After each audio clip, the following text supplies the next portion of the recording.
Hello everyone, good morning to all. तो स्वागत है आप सभी का न्यूज़पेपर सेशन में।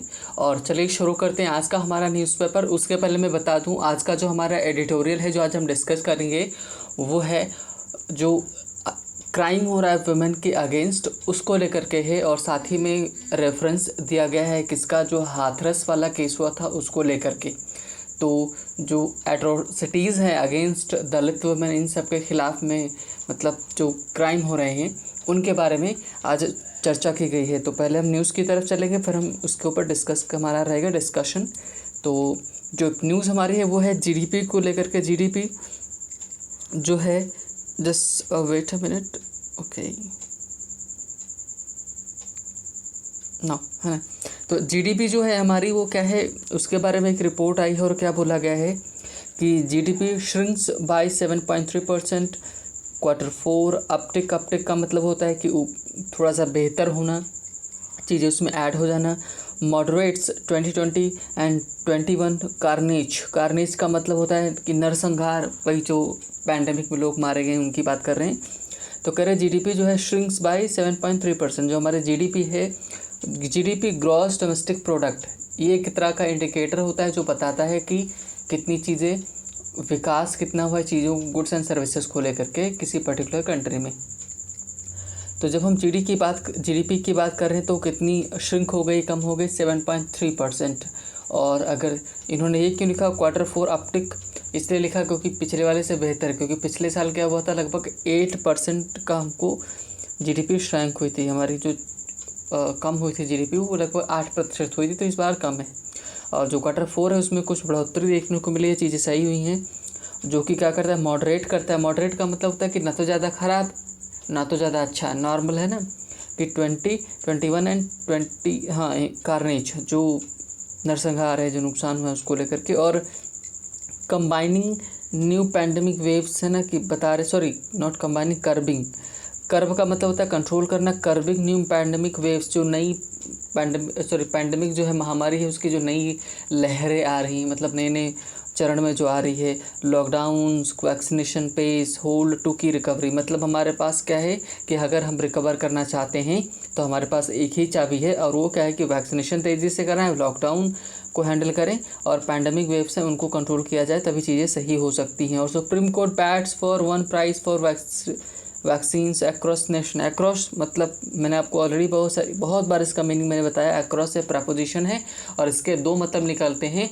एक होता है कि जब पूरी जगह पर पर्टिकुलर एरिया में कहीं हो तब हम अक्रॉस का लगाते हैं, या फिर इस उस पार के सेंस में लिया जाता है। तो यहाँ पर पूरी जगह में फैलने के सेंस में है। तो सुप्रीम कोर्ट ने क्या बोला है, किस चीज़ पर फोकस किया है, for one price for vaccines across nation, पूरे के पूरे देश में, राष्ट्र में एक ही प्राइस हो किसका, वैक्सीन का। और साथ ही में ये बोला कि court raises doubts on centres deadline for total coverage, कि मतलब कि सुप्रीम कोर्ट ने बोला है कि 2021 के एंड तक क्या होना चाहिए, वैक्सीनेशन हो जाना चाहिए। लेकिन इंडिया की बात करें तो ओनली 3.12%, मतलब कहने का 3.12% ही ऐसे लोग हैं जिनको हमारे टोटल पॉपुलेशन का दोनों टीकाकरण हुआ है। तो एक काफ़ी बहुत कम है। बाकी अगर कंट्रीज़ से कंपेयर करें तो अगर हम यूएस की बात करें तो वहाँ पर 40% हो गया है, ब्राज़ील की बात करें तो 10% हो गया है, रशिया में कितना 8.2% हो गया है, लोगों को वैक्सीनेशन लग चुका है। और अगली जो न्यूज़ बोला गया, it is time to define limits of sedition. तो ये आंध्र प्रदेश का केस है, जगन मोहन रेड्डी है ना। और तो इन सब का रेट जो है केस, उसमें बोला क्या गया है कि सुप्रीम कोर्ट ने क्या, ग्रांट्स मतलब देना होता है, रिलीफ किसको, टू लीगल तेलुगु चैनल्स को, किससे बचने की, कोर्सिव का मतलब स्ट्रॉन्ग जो एक्शन लिए गए उनके खिलाफ लिए जाने थे, उनसे उनको बचा लिया है किसने, सुप्रीम कोर्ट ने, है ना। क्योंकि उनके ऊपर चार्ज कौन सा लग रहा था, सेडिशन। तो उसी ने बोला है कि ये सेडिशन का मतलब राजद्रोह होता है ना, देशद्रोह भी बोल सकते हैं। तो सुप्रीम कोर्ट ने बोला है कि ये समय है कि हम निर्धारित करें कि किसके ऊपर सेडिशन लग सकता है, राजद्रोह का केस लग सकता है और किसके ऊपर नहीं, ये ज़रूरी है, नहीं तो चीज़ें और क्या हो सकती है, ख़राब हो सकती हैं, है ना। तो ये मेन हमारी न्यूज़ थी। और साथ ही में आगे जो हमने देखा था कि दिल्ली हाई कोर्ट में जो एक सुनवाई होनी थी किसको लेकर के, सेंट्रल विस्टा वर्क को लेकर के, तो बोला गया कि Delhi high court dismisses petition against central Vista code work, है ना। तो दिल्ली हाई कोर्ट ने डिसमिस कर दिया है कि उसके अगेंस्ट जो एक याचिका दायर की गई थी उसको खारिज कर दिया है कि वर्क को लेकर के, मतलब कि काम चलेगा सेंट्रल विस्टा का। और Twitter has to comply with new information technology rules high court ने, आपको सभी को याद हो कि हमारी सरकार ने एक नए रूल्स लेकर आई है किसको, आईटी इंफॉर्मेशन टेक्नोलॉजी और जो इलेक्ट्रॉनिकल चीज़ें हैं उनके लिए। तो बोला है कि ट्विटर को हैज़ टू कॉम्प्लाई करना ही पड़ेगा, मतलब कि उसके साथ मानना पड़ेगा, है ना। तो ये इन्होंने बोला है। तो ये सारी चीज़ें बोली हैं कि ट्विटर को फॉलो करना पड़ेगा जो सरकार के नियम हैं। सही बात है ना। ये बहुत ही दोगले लोग हैं जो ट्विटर वाले हैं। क्यों? क्योंकि यही यूरोप में जाते हैं, यूएस में जाते हैं, तब ये कुछ नहीं कर पाते हैं। सरकार वहाँ की क्या करती है, जो चाहती वो करती है। और इंडिया में आकर इतना स्टैंडर्ड दिखाएंगे कि प्राइवेसी है, ये दुनिया भर का नौटंकी बताते हैं ना। बाकी कहीं जगह कुछ तो इनसे हो नहीं पाता है। China allows couples of to have 3 children as a birth rate falls, है ना, कि एज बर्थ मतलब उनका जो जन्म दर है वो कम होने की वजह से चाइना ने अलाउ कर दिया है कि अब कपल जो हैं वो चाहे 3 बच्चे कर सकते हैं, अभी तक 2 ही थे। और आगे बात करें, हम चलते हैं अपने एडिटोरियल की तरफ और देखेंगे कि आज हमको क्या सीखने को मिलेगा। तो जानकारी तो आज हमको बहुत मिलने वाली है। क्यों? क्योंकि एक केस जो है वो कंपैरिजन किया गया है, कंपैरेटिवली डिस्कस किया गया है कि मतलब एक पुराना केस लिया गया है उसको लेकर के नया वाला डिस्कस किया गया। तो आपको ये इमेज तो दिख रही होगी। अगर आप थोड़ा सा भी न्यूज़पेपर पढ़ते हैं, अवेयर रहते हैं, तो आई होप कि ये न्यूज़ आपको, ये जो आपको इमेज है ये साफ साफ दिख रही होगी, है ना। ये है हाथरस केस की। हाथरस केस में हुआ क्या था, सभी को पता है। एक दलित लड़की थी, उसका अब ऑफिशियली में बोले तो डॉक्टर्स ने यही बोला कि उसका रेप नहीं हुआ था, लेकिन लोगों का कहना था कि उसका रेप हुआ था और उसके अगेंस्ट क्राइम हुआ था। ये बात हुई थी ना, पुष्टि हुई थी। तो चलिए अब पढ़ते हैं और देखेंगे कि क्या हमको जानने को मिलेगा और क्या कहना चाह रही हैं। और इन्होंने आज एक बड़ा न्यू टर्म दिया है, तो वही आपका होमवर्क रहेगा कि आप उसको फाइंड करें कि उसकी मीनिंग क्या होती है और कहाँ पर उसका हम इस्तेमाल करते हैं, है ना। तभी चीज़ें और सही हो सकती है। रिकॉग्नाइजिंग का मतलब मान्यता देना, पहचानना, है ना। किसी चीज़ को एक्सेप्ट कर देना, सबके सामने रख देना। Caste based violence against women, मतलब कि इस बात को मान्यता देना, इस बात को मानना कि जो जातिगत वायलेंस हो रहा है वुमेन के खिलाफ, उसकी ये बात कर रहे हैं, है ना। कल बाय रिपीटेडली का मतलब लगातार। सेटिंग असाइड की मतलब कि कोई, स्पेशली अगर हम लॉ के क्षेत्र में बात करें तो सेट असाइड का मतलब होता है कि कोई ऐसा डिसीजन लेना जिसमें ये बोलना है कि ये जो निर्णय दिया गया है वो इनवैलिड है, वो सही नहीं है। तो यहाँ पर आप सीधे सीधे इग्नोर बोल सकते हो। तो सेटिंग असाइड कह रहे हैं कि बार बार किसी चीज़ को इग्नोर करना, किसमें, convictions under the POA act. POA क्या है, प्रोटेक्शन ऑफ वुमेन, है ना। सॉरी, मैं इसको ज़रा फिर से पढ़ के बताता हूँ। हाँ, प्रिवेंशन ऑफ एट्रोसिटीज़, है ना, प्रिवेंशन ऑफ एट्रोसिटीज़। POA का मतलब प्रिवेंशन ऑफ एट्रोसिटीज़ एक्ट, है ना। ये कब आया था, एक्ट आया था 1989 में। आगे हमको मिलेगा। तो कह रहे हैं कि जो प्रिवेंशन ऑफ एट्रोसिटीज़ है, इसके अंदर क्या ना करना, मतलब इसको बार बार इग्नोर करना क्या है, कोर्ट्स क्या कर रहे हैं कि बोल्स्टर का मतलब होता है मजबूत करना। एलिगेशंस का मतलब जो दोषारोपण हुए हैं वो, दैट लॉ इज मिसयूज्ड, कि जो कानून है उसका मिसयूज़ हुआ है ना। कि कह रहे हैं कि बार बार क्या करना, प्रिवेंशन ऑफ एट्रोसिटीज़ को इग्नोर करना, ये दिखाता है कि लॉ मीन्स इसका मिसयूज कर रहा है, ये इन्होंने बोला है। अब हम चलते हैं, डिटेल में पढ़ेंगे, है ना, और देखेंगे कि क्या है। तो जायना कोठारी ने इसको लिखा हुआ है और इन्होंने रेफरेंस दिया है पिछले साल का जो हाथरस का केस था उसको रेफरेंस में लेते हुए ये डिटेल में, है ना, चर्चा इन्होंने की। तो चलिए शुरू करते हैं और देखते हैं कि कहाँ तक होने वाला है चीज़ें। तो हालांकि पूरा नहीं तो हो पाएगा, लेकिन मैं स्टोरी आपको पूरी बता के जाऊँगा कि इसके अंदर इन्होंने क्या बोला है। और मेन पर्पज़ आपका इंग्लिश सीखना है, साथ ही में इन्फॉर्मेशन कलेक्ट करना है। The horror of the gang rape of 19-year-old Dalit women in Hathras in 2020 is still fresh in our minds, है ना। ये जो इज़ लिखा है ये है मेन वर्ब, इसके पहले जो है वो हमारा सब्जेक्ट। इस चीज़ का आप ध्यान रखिएगा। Horror of the gang rape, जो गैंग रेप हुआ उसका हॉरर का मतलब डर जो है। और गैंग रेप किसका हुआ था, 19 साल की एक लड़की थी और कौन की दलित वुमेन थी, कहाँ की रहने वाली थी, हाथरस में। कब हुई थी, 2020 में, है ना, 2020 में। वो क्या है, जो उसका जो हॉरर है, डर है, अभी भी still fresh in our minds, हमारे दिमाग में अभी भी उसका डर बना हुआ है, उसका जो मतलब उसकी इमेज हमारे मन में अभी भी बनी हुई है।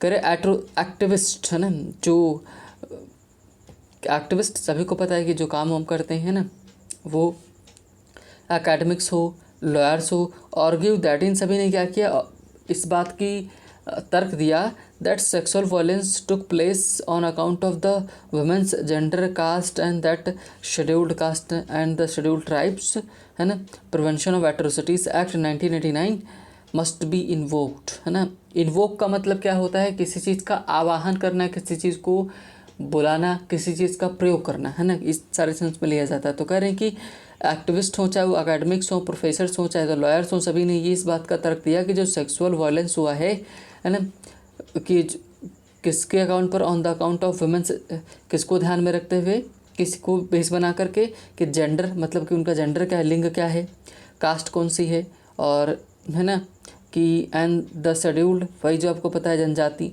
ये जो शेड्यूल्ड का एससी हैं है ना, और जो शेड्यूल्ड ट्राइब्स मतलब जो जनजातियाँ हैं, इनके लिए प्रिवेंशन ऑफ एट्रोसिटीज़ जो है एक्ट है 1989 मस्ट बी इन्वोक्ड, उसको क्या किया जाना चाहिए, इन्वोक्ड किया जाना चाहिए, उसका आह्वान किया जाना चाहिए, उसका प्रयोग किया जाना चाहिए। ये लाइन दिखाता है कि इसका जो POA है उसका इस्तेमाल नहीं किया गया, इसी वजह से बोला गया है ना।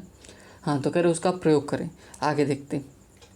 On the heels of the Hathras crime came a new judgment. Heels का मतलब ग्राउंड पर, किसके आधार पर, हील्स पर है ना। हाथरस क्राइम जो हुआ है, जो हाथरस क्राइम हुआ था उसके ग्राउंड पर ही एक न्यू जजमेंट आया है अब सुप्रीम कोर्ट का उस जजमेंट का नाम का है पतन जमाल वाली versus state of Andhra Pradesh. मतलब कि पतन जमाल वाली versus state of Andhra Pradesh जो है, पतन वाली बनाम कौन सा राज्य, आंध्र प्रदेश जो राज्य है उसके है ना, उसी से जुड़ा हुआ है क्या आया है, डिसीजन आया है। और उसको डिसीजन में क्या है, एड्रेसिंग का, एड्रेस का मतलब यहाँ पर हल करना है क्या, इंटरसेक्शनैलिटी ऑफ कास्ट। इंटरसेक्शनैलिटी ये वर्ड बड़ा ही क्या है ना, कॉम्प्लेक्स है बोल सकते हैं। इस वर्ड को दिया था किसने है ना, बोल सकते हैं ये क्रेशो ने दिया था है ना। हाँ, किम्बरली क्रेशो 1989 में दिया था, एक प्रोफेसर थी, इन्होंने दिया था ये वर्ड। अब ये इंटरसेक्शनैलिटी होता क्या है, मान लो कि भेदभाव हो, और किस बेस पर हो कि मतलब दो औरतें हैं, एक इधर एक ही हैं, एक ये हैं, एक है ऊंची क्लास की हैं, दूसरी क्या है कि मतलब कि जो लोअर क्लास की हैं, तो इनके पास पैसा है, इनके पास पैसा नहीं है। तो ये मान लो कोई ऐसा काम कर दे कि ये वुमेन हो, ये हो लेस्बियन हो। लेस्बियन का मतलब समझ रहे हैं ना, कि मतलब कि वो औरत है और औरत से ही उसको शादी करना है, तो एक हो। दूसरा ये लोअर कास्ट की है ना, और ये साथ में इनका रंग रूप भी अच्छा नहीं है। तो एक ही साथ में जब कई सारे भेदभाव होते हैं कास्ट को लेकर के, लिंग को लेकर के, तो सेक्सुअल इन सब को लेकर के, तब वो क्या होता है, इंटरसेक्शनैलिटी होता है ना। तो वही बोल रहे हैं कि उन्होंने एड्रेस किया है, जो नया केस आया उसने एड्रेस किया, हल किया क्या, इंटरसेक्शनैलिटी ऑफ कास्ट है ना, जेंडर एंड डिसेबिलिटी की, मतलब कि कास्ट को किस जात की है, लिंग कौन सा है, और साथ ही में वो क्या थी, डिसेबल थी, मतलब कोई ना कोई उसमें कोई प्रॉब्लम थी। हालांकि है ना उनका नाम डिसेबल से हटा करके दिव्यांग रख दिया गया है। तो वो केस सामने आया है इन दिस केस। और इस केस में क्या हुआ है, this case the victim was sexual assault was a blind 20-year-old Dalit woman है ना। और इस केस में जो विक्टिम थी वो सेक्सुअल असॉल्ट हुआ था उसके ऊपर कब, और ब्लाइंड थी वो, मतलब कि उसको देख नहीं पाती, वो अंधी थी है ना, मतलब कि दिव्यांग थी वो है ना। और कितने 22 साल की थी, उसके ऊपर ये सेक्सुअल असॉल्ट हुआ। The court and the high court, sorry trial court and high court had convicted. Trial court हो चाहे तो हाई कोर्ट हो, दोनों ने क्या किया, हैड कन्विक्टेड, उनको कन्विक्ट कर दिया था। द अक्यूज्ड को, जो अपराधी था, फॉर रेप है ना, rape under section 376 of Indian penal code है ना, मतलब भारतीय जो दंड संहिता है वो IPC है, उसके तहत मतलब कि 376 के तहत उसको क्या कन्विक्ट कर दिया था, उसको सज़ा दे दी थी। एंड अंडर सेक्शन 32V है ना ऑफ PO एक्ट है ना, कि इसके अंडर में भी, and settled him a life imprisonment, और उसको क्या किया कि मतलब लाइफ इम्प्रिजनमेंट का सज़ा उसको मिल गई। The supreme court in its judgment delivered by Justice D Y Chandrachud and Justice M R Shah confirm that conviction and the punishment for the rape under the IPC but set aside the conviction under the POA act. अब main बात यही है कि writer के लिए कि ये जो सेट असाइड लिखा हुआ है कि किनारे कर दिया गया क्या कन्विक्शन जो सज़ा उनको मिली है किसके तहत, अंडर POA एक्ट है ना, प्रिवेंशन ऑफ एट्रोसिटीज़ एक्ट, मतलब उसके अंदर क्यों नहीं दिया गया। उसके पहले समझ लेते हैं कि सुप्रीम कोर्ट ने एक जजमेंट दिया, डिलीवर किया किसके द्वारा, जस्टिस है ना DY चंद्रचूड़ और जस्टिस MR शाह ने दिया और कंफर्म किया कन्विक्शन की मतलब दंड उसको मिला, पनिशमेंट मिला रेप के केस में अंडर किसके है ना कि IPC के तहत, लेकिन किसके अंदर नहीं मिला, POA के एक्ट के तहत नहीं मिला, मतलब कि प्रिवेंशन ऑफ एट्रोसिटीज़ के अंतर्गत क्यों नहीं दिया गया। ये सबसे बड़ी दुखद बात है राइटर के लिए। ऑन द वन हैंड एक तरफ क्या है, this judgment is huge step forward as the court use the opportunity to bring recognition to the intersectional discrimination faced by women on the grounds of sex, caste, disability है ना करके। On the other hand दूसरी तरफ ये बात है कि ये जो जजमेंट आया है कि बहुत ही बड़ा स्टेप है, कदम है हमारे जो आगे लेकर के जाता है और इसने मान्यता दी कि इसको इंटरसेक्शनल डिस्क्रिमिनेशन का मतलब वही एक साथ जब कई सारे जब भेदभाव होते हैं तब हम उसको बोलते हैं इंटरसेक्शनल डिस्क्रिमिनेशन है ना, फेस्ड बाय विमेन जो औरतों के द्वारा फेस किया जाता है, महिलाओं के द्वारा किसके आधार पर सेक्स हो, मतलब उनका लिंग क्या है, जाति कौन सी है और वो डिसेबल है मतलब कि वो दिव्यांग हैं। तो हावेवर तब हम इस्तेमाल करते हैं जब हम अपना आइडिया चेंज करते हैं, तो और हावेवर के बाद में कॉमा लगना तय होता है। However bye setting aside the conviction under POA मतलब प्रिवेंशन ऑफ एट्रोसिटीज, इसके अंतर्गत ना दे करके इसको किनारे करके it is like many other previous judgements of the supreme court कर ये भी किस तरह हुआ है कि पिछले जो भी इसी तरह के जजमेंट्स दिए गए उसी तरह है, मतलब पास्ट में भी कि देना चाहिए था POA के अंतर्गत निर्णय लेकिन उन्होंने नहीं दिया, तो कह रहे उसी की तरह ये भी है। कह रहे द इंटरसेक्शनल अप्रोच का मतलब कि ऐसे अप्रोच जहाँ पर एक महिला के तो जितने भी तरह के उसके भेदभाव हो रहे हैं उन सबको कंसिडर करना, ध्यान देना। Let us focus on the positive aspects first. ने कह रहे कि चलिए पहले हम इनके पॉजिटिव एस्पेक्ट्स पहलुओं को देखते हैं, क्या है भाई पॉजिटिव एस्पेक्ट्स उनको देखते हैं। The supreme court in first elaborated on the need, कह रहे सुप्रीम कोर्ट जो है ना in a first elaborated on the need for an intersectional approach है ना, कि कह रहे कि हमको इंटरसेक्शनल अप्रोच की ज़रूरत है, उसको मेथड को अपनाने की ज़रूरत है। To take into account the multiple marginalities है ना, marginalities that the victim faced, कह रहे कि हमको टेक इनटू अकाउंट का मतलब कि उनको ध्यान में रखना, कंसीडर करना कि कई सारे जो मार्जिनलिटीज़ हुई हैं, मतलब कि जो मार्जिनल का मतलब होता है जो हाशिए से बाहर हैं, पिछड़े वर्ग के लोग हैं, दैट द विक्टिम फेस्ड जो विक्टिम ने फेस किया उन सबको ध्यान में रखा जाए। It relied on well known intersectional theorist है ना, कि ये जो विश्वास करता है किसके ऊपर विश्वास करता है, रिलाई ऑन का मतलब भरोसा करता है किसके ऊपर, एक जो इंटरसेक्शनल थियरिस्ट हैं सच एज है ना किम्बरले क्रैनशॉ, ये तो है ना एक प्रोफेसर थे, इन्होंने क्या बोला कि हु फर्स्ट क्वाइंड का मतलब कि किसी चीज़ को जन्म देना, क्वाइंड क्या नया टर्म है ना, intersectionality and the statement of the है ना Combahee River collective which address the intersectional discrimination faced by black women in US है ना, मतलब कि जो US में ब्लैक वुमेन थी उनके द्वारा जो इंटरसेक्शनल है ना कि जो भेदभाव हुआ था उसको उन्होंने हल किया। आगे बता रहे हैं कि यूजिंग दिस सोर्सेस, कह रहे कि इस तरह के जो स्रोतों को यूज़ करके the court recognise that when the identity of women है ना, कह रहे हैं कि when the identity of women, क्या बोल रहे हैं जस्ट लेट मी रीड है ना,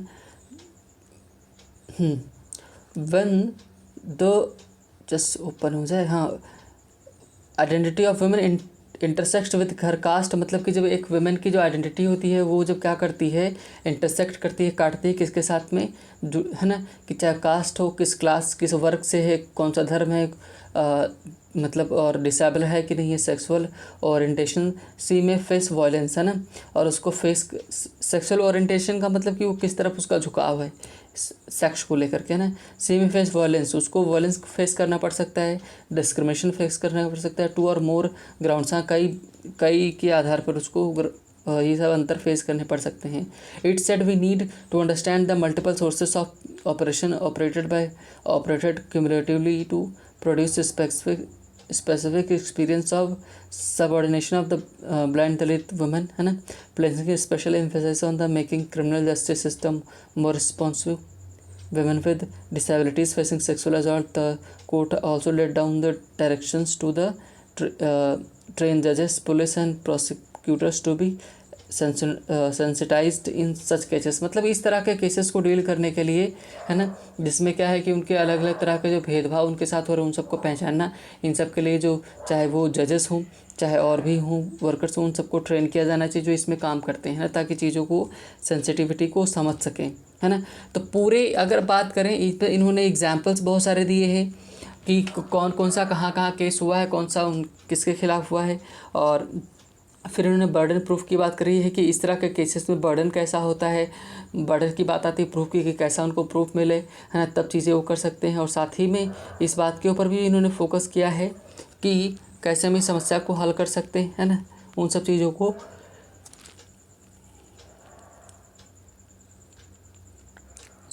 इन सब चीज़ों को उन्होंने बताया है डिटेल में, है ना, और बताया है कि कैसे कोर्ट ये एक केस नहीं बहुत सारे केसेस में जिसमें वो POA मतलब कि प्रिवेंशन ऑफ एट्रोसिटीज़ एक्ट का इस्तेमाल नहीं कर रहा है, कि सिर्फ बाकी की चीज़ों का इस्तेमाल कर रहा है, तो उसको, है ना, कि इस्तेमाल किया जाए, ये कहना चाह रहे हैं। तो चलिए आज यहीं पर रोकते हैं, आज ये हमारे वीडियो का अंत, है ना, और फिर हम मिलेंगे नेक्स्ट वीडियो में नई चीज़ों के साथ।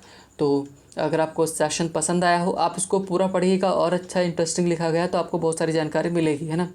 और तो अगर आपको सेशन पसंद आया हो तो आप लाइक कर सकते हैं, जुड़े रहने के लिए सब्सक्राइब कर सकते हैं। चलिए मिलेंगे नेक्स्ट सेशन में, तब तक आप अपना ध्यान रखिए, है ना, बाय बाय, टेक केयर।